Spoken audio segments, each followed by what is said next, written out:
Hello and welcome. We are with Mr. Vincent Parmade, economist at World Bank. So thank you so much for joining us. Thank you.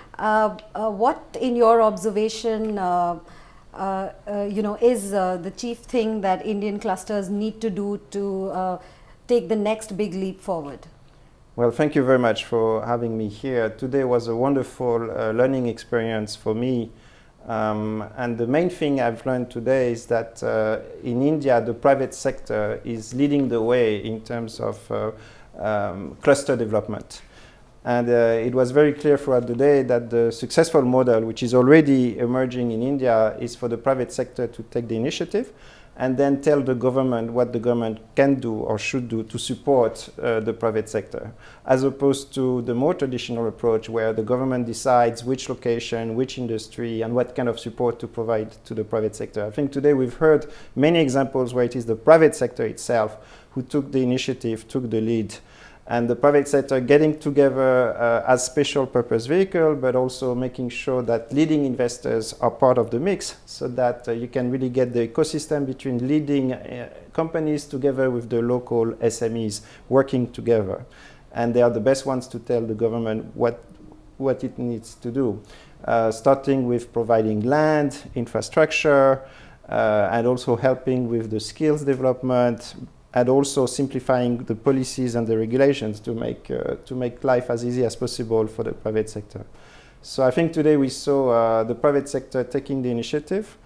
It's also very clear that clusters are the way to become competitive because it allows you to have economies of scale, flexibility, access to infrastructure, to input markets, access to customers, access to technology.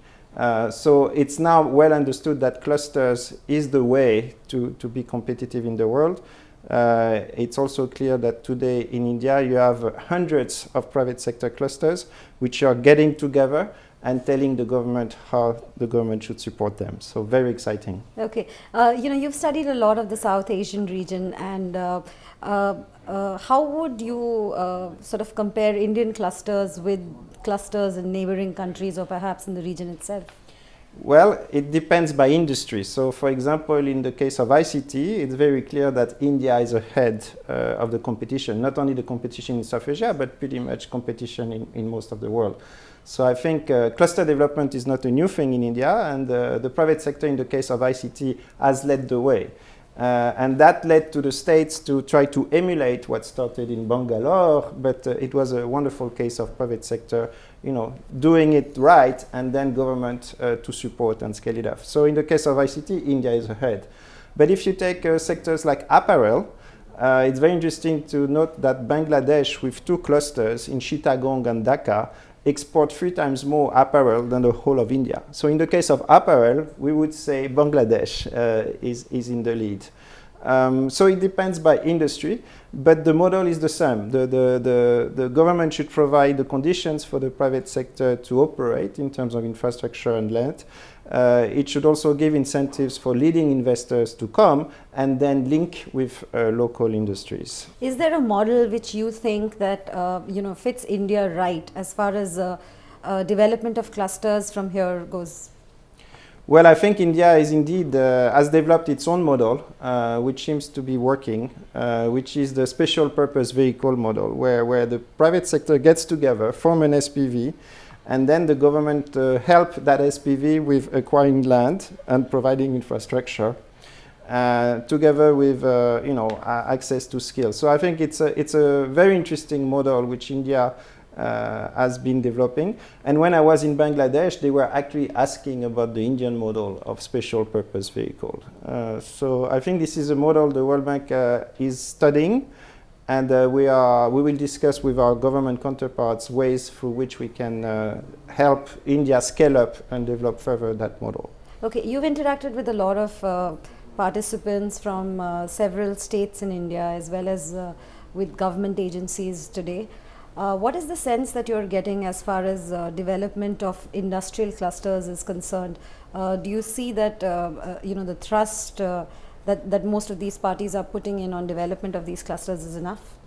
Well, I think it's a learning process, but it starts with the private sector recognizing that if it wants to compete with the rest of the world, they need to, cooperate with each other, because now the competition is no longer between firms, but between clusters.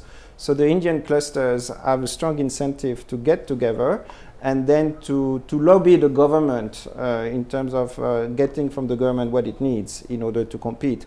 And what's interesting is that the private sector is not looking for subsidies or protections or even incentives. The private sector is looking for land, good infrastructure, and simple regulations. So it's very interesting what the private sector is asking. So before, the government thought that subsidies and incentives and protection was what they needed, but actually it's the opposite. The private sector wants to compete, but in order to compete, it needs good trade logistics, good infrastructure, simple regulations.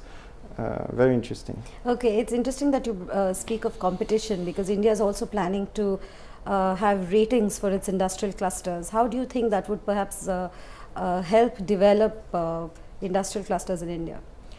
So I think again, the rating should come from the outcome of business performance. Of course, government needs to prioritize and needs to help identify new opportunities.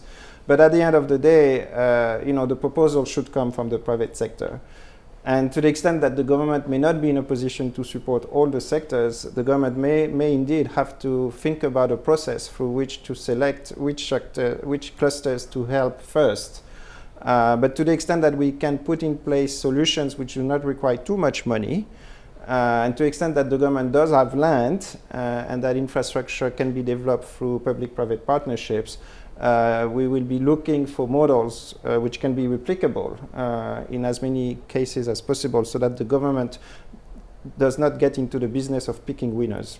Okay, at a macro level, why does it make good economic sense to develop industrial clusters?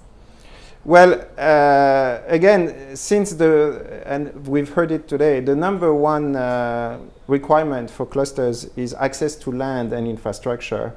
I think that really triggers the question at the macro level. What is it that the government can do together with state governments to facilitate on a macro, on a wholesale basis, access to land to industry? As opposed to do it one cluster at a time, maybe there are some more systemic solution to that question. I think in the case of infrastructure, it's very clear. The government has already taken the initiative to build a network of highways, to improve the ports. So I think, and the next big challenge is power. In the case of infrastructure, it's very clear that it became a macro question, and through public-private partnerships, the government is finding ways to leverage the private sector for the infrastructure. I think we should look for similar kind of macro solutions to the access to land question, and that would be a big step forward. Okay, sir. Thank you so much for joining us. Thank you so much.